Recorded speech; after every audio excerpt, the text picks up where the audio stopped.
Salut tout le monde et bienvenue sur Sky TV encore une fois sur votre chaîne qui grandit, votre chaîne du cinéma et de l'audiovisuel. Comme promis, voici votre top 10 des acteurs qui ont cartonné.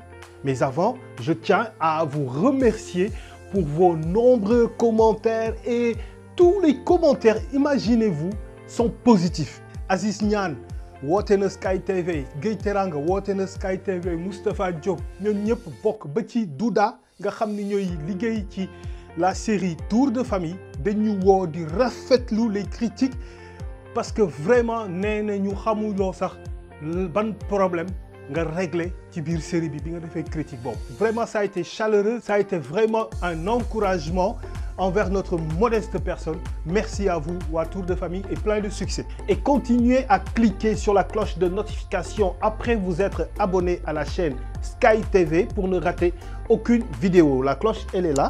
Vous cliquez dessus et on m'a demandé de m'exprimer en Wolof. Alors je vais le faire. Mais nag bu leen fàtte tamit ñaar ñëppay déglu kii day làkk Wolof kii day làkk français donc dañu koy jaxase Wolof sénégalais lañ koy def. 2019 comme ni ma leen ko waxee woon wax dëgg yàlla dafa nekk année boo xam ne année wu cinéma la ci la Mœurs génn ci la Golden génn Pod et Marichou jeex na si Wiri Wiri jeex na si Secret de famille ci la tàmbalee Belle-Mère daw na si. série yu bëri dañoo foisonné ba ci Pikini Production ak ñeneen ak ñeneen kon nag. C'est très normal que ñu war a mën a def benn vidéo top 10 ci acteurs yi nga xamante ne vraiment malgré buuxante bi ak concurrence bu metti bi yëpp vraiment cartonné na niñ yor nañ seeni rôle comme ni mu ko waree. On y va et top 10.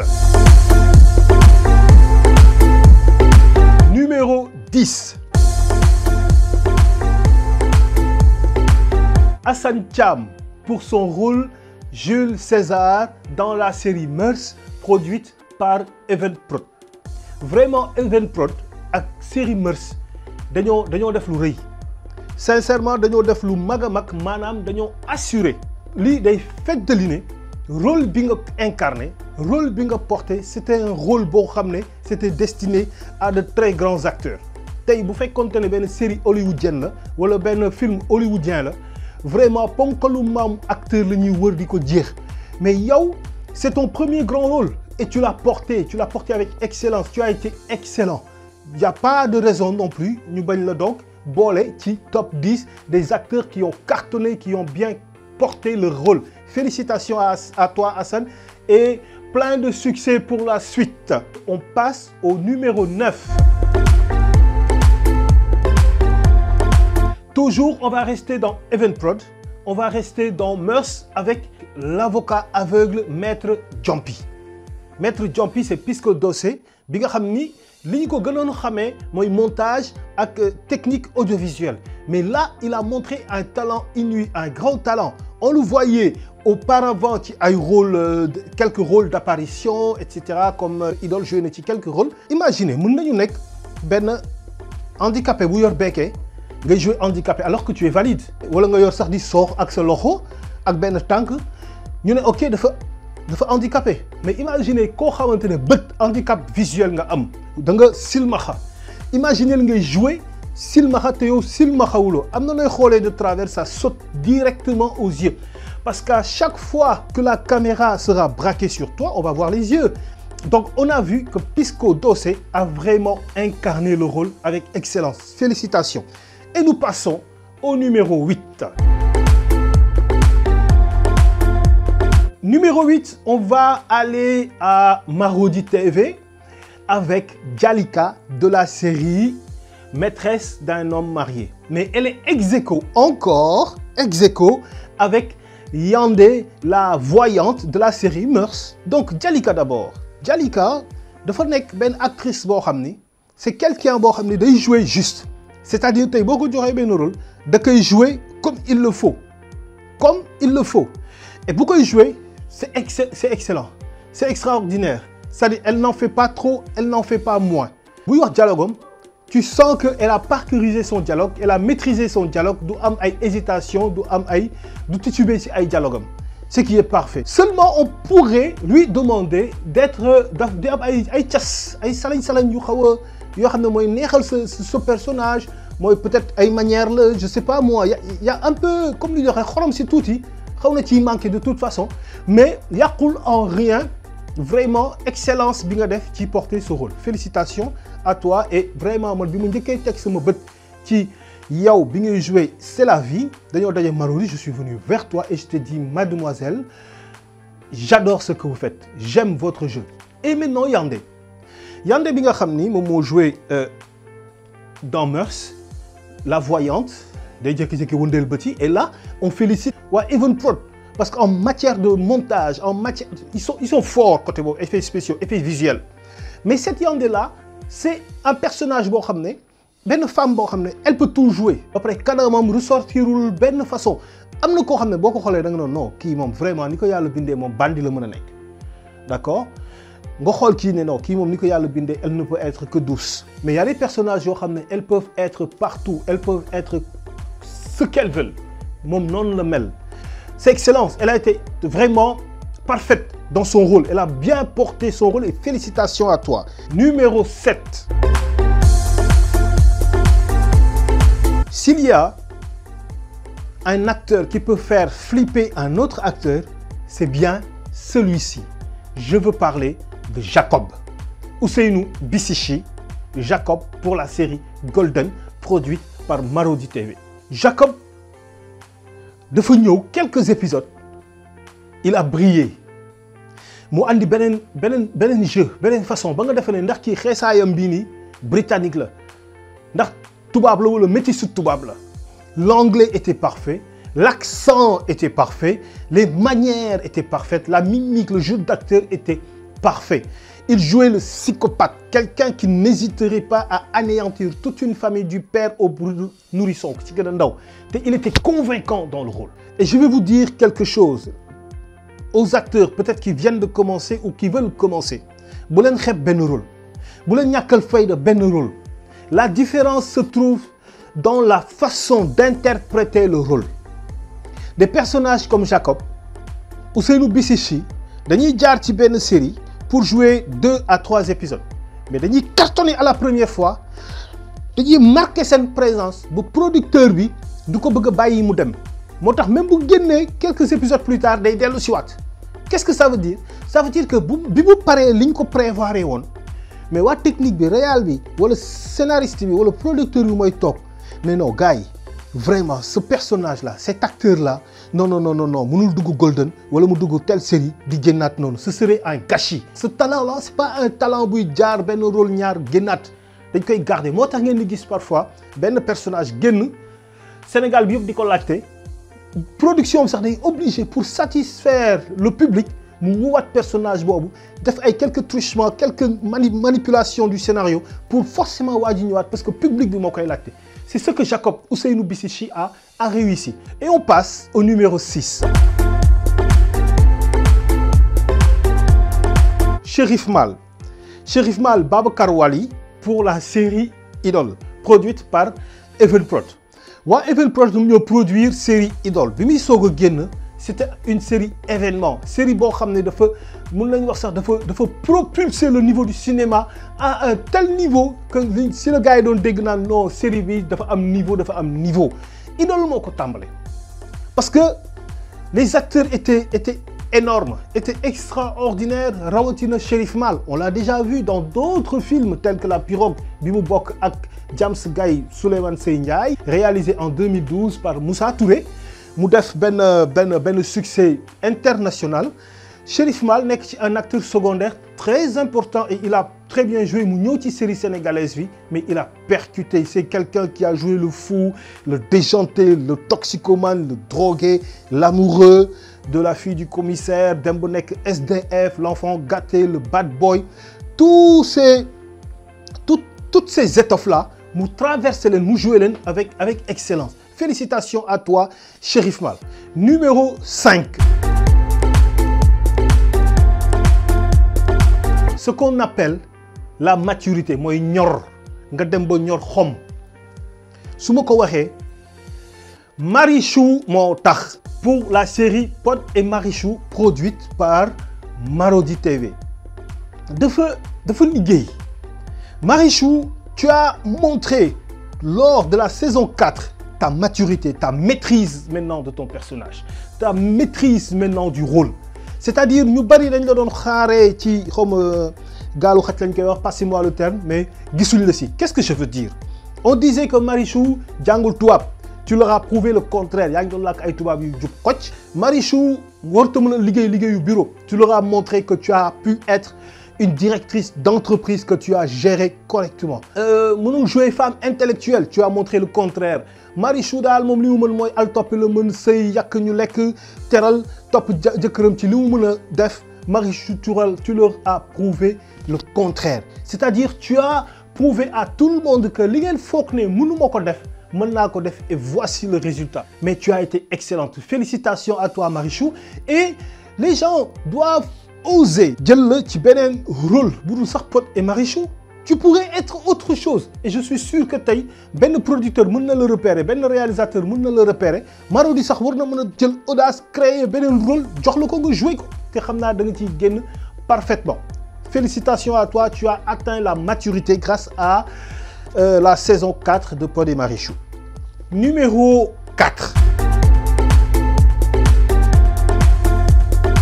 Soumboulou Bathily. 300 épisodes. su ma waxee 300 épisodes en 2 saisons automatiquement seen xel day dem ci Soumboulou Bathily. Imaginez benn femme di apparaître dans chaque épisode parmi 300 épisodes. 300 épisodes, ça veut dire quoi? Ça veut dire 6 saisons d'une série ci beneen boîte. ku xam ne jooy nga nopp nga kontaan nga triste nga reetaan nga. Tu as été parfois méchante. Tu as été dans toutes les humeurs bi nit mën a am ci biir sëyam jigéen mën a am ci biir sëyam ba ci sa yaay mere la ba ci sa papa mere la sa ni nga xamante sa goro mere la ñëpp di la mere. Tu traverses ce désert sentimental, ce désert d'émotions, toi toute seule. Félicitations à toi. te vraiment aussi bëgg nañ. Soumboulou Bathily nekk benn jour une grande bandit benn wëyu bu garaaw. Félicitations et bonne continuation. Numéro 3. Numéro 3, on va retourner à Marodi TV avec Marème Dial pour son rôle dans Maîtresse d'un homme marié.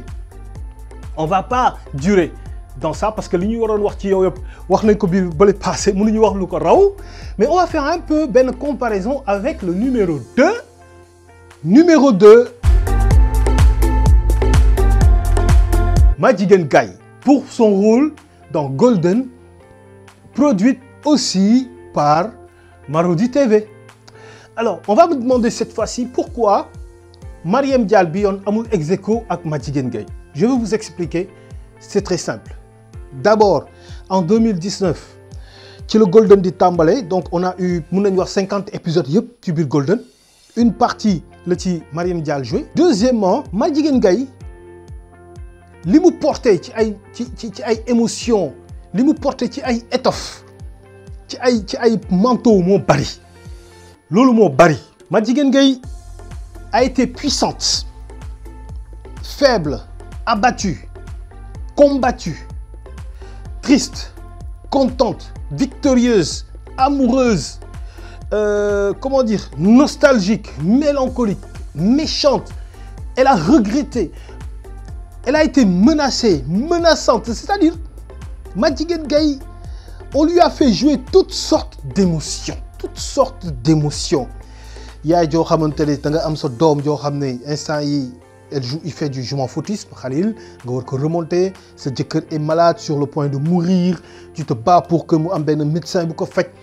Tu te bats pour l'entreprise. Tu te bats contre Fadel Dème qui a juré sur tous les saints que dina le détruire. Pendant ce temps, il y a sa fille qui tombe amoureuse de son fils. Xoolal émotion yi yëpp univers boobu nga traversé yëpp émotion yi yëpp nga joué ko.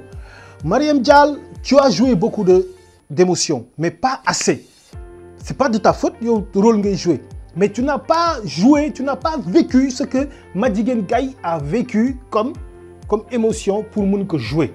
Révélation bi, vous avez été toutes les deux révélations, mais quand même, 1 ak 2, j'ai préféré personnellement, avec mes conseillers, mettre Madjiguène Gaye à cause ou bien pour les critères yi nga xam ne wax naa ko. Numéro 1.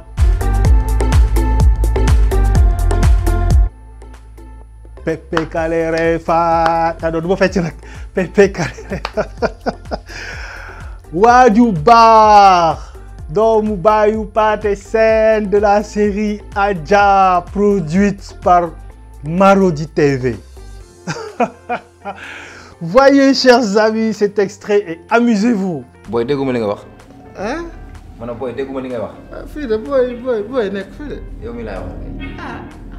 Man maa ngi fa boy C'est que yow benn affaire dafa il am. est extraordinaire, il est excellent. Da nga mën a fen. xam na ne man tubay laay bañ mu jël tubay ji duy ko ba mu fees di malaste koog di ma xooli bët nan laay def. Vous voyez, on nous demande chaque fois naka ngeen di def pour jouer ak Jogay. ma ne leen ñun dañuy ree ba pare jouer yéen ngeen seetaan ba pare soog a reetaan c'est-à-dire li ngeen di ree ñu dañu koy reetaan ba pare soog a jouer tellement il fait rire tout le monde. Je vais vous dévoiler le secret de waaju baax. Écoutez bien waaju baax il ne hurle pas. C'est ça son secret pour que nit ñi di ko seetaan et muy agréable à l'oreille des gens. Il ne hurle pas. benn talent la boo xam ni bépp acteur buy jouer surtout comédie war nga ko baaxoo war nga ko sàmmoo bul di yuuxu nit ki lay seetaan nopp dafa sensible nit ki lay seetaan ngay jouer comédie pour que comédie bi dugg il faut que ay noppam oyof bul ko tympaniser ba pare nga bëgg mu seetaan la nga bëgg mu déglu la tey boo may nettali benn affaire booy yuux dama naan saa yi waxal ndaak li ngay wax dégguma ko waaju baax loolu mooy secret wam il peut jouer 24 heures sur 24 et vous ne me direz pas non jamais nga doyal parce que ni mu lay joxee voix bi dafa c'est de manière très douce da nga koy dégg parce que ni muy waxee naturellement noonu lay waxee te dafay neex boo dul yuuxu da lay permettre nga mën a garder plus d'énergie ngay gën a mën a contrôler sa gestuelle parce que yuuxu bi ngay yuuxu pour nit ci dégg ko effort la effort physique la da ngay puiser ay abdominaux da ngay puiser respiration pour yuuxu parce que tu te dis que tey li may wax damaa bëgg mu dugg ci noppu spectateur bi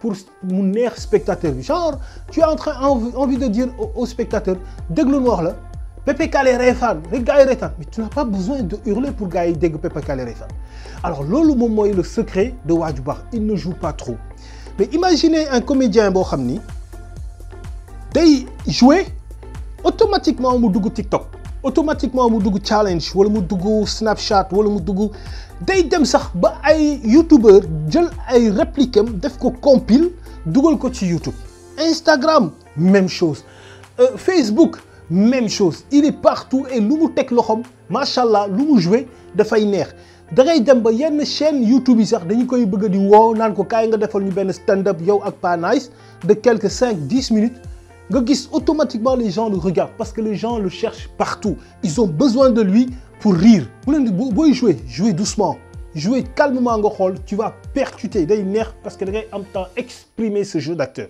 te c'est extraordinaire waaju baax félicitations man day su ma doon choisir le meilleur acteur de 2019 j'aurais choisi waaju baax ça c'est mon choix personnel parce qu'on a travaillé ensemble et je suis certain qu'il a sa place au top 1 des acteurs de l'année.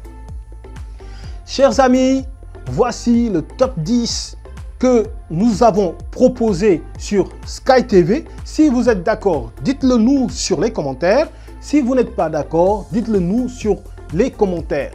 Commentez, wax leen ñu numéro 8 kii laa gisoon, numéro 2 kii laa gisoon, wala numéro 3 ki ngeen fa def d'accord ou wala numéro 10 ki ngeen fa def d'accord ou c'est à vous de juger de notre proposition de top 10. On en profite pour faire un big up à notre chère youtubeuse Nabou Ferdi. Vous voyez son lien ici. Mu ngeen fa cliquer ngeen dem def redirection dem ci chaîne am pour ngeen mën a abonné wu et la suivre parce qu'elle fait d'agréables choses, de très bonnes choses. Surtout ceux qui aiment la cuisine, la coiffure et voilà, tout ce qui est vidéo. C'est une vidéaste, elle est extraordinaire, elle commence et on l'encourage. Et nous allons aussi vous préparer un top 10 des acteurs les plus aimés du cinéma sénégalais. Non pas les seuls, mais les acteurs les plus aimés. Acteurs yi ñu gën a sopp bu ñu génnee ci écran bi rek ñëpp kontaan. On va vous faire un top 10 suñu 2 prochaines vidéos yi. À très bientôt et n'oubliez pas de rester connecté sur Sky TV.